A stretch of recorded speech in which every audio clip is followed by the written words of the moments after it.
Death is not the end for those who trust in Him. Can we sing this chorus one more time?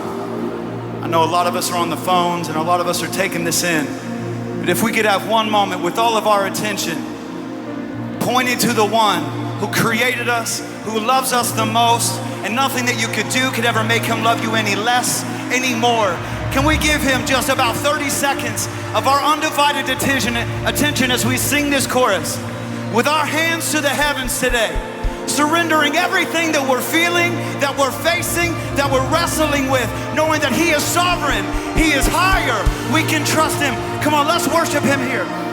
Every voice, every hand, you take it away. So I throw up my hands and praise You again.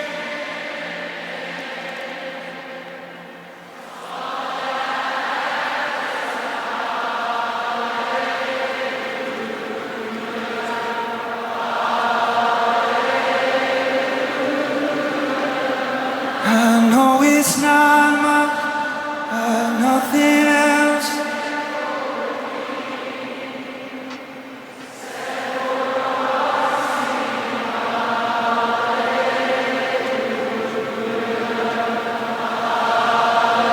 Sing it one more time. So I throw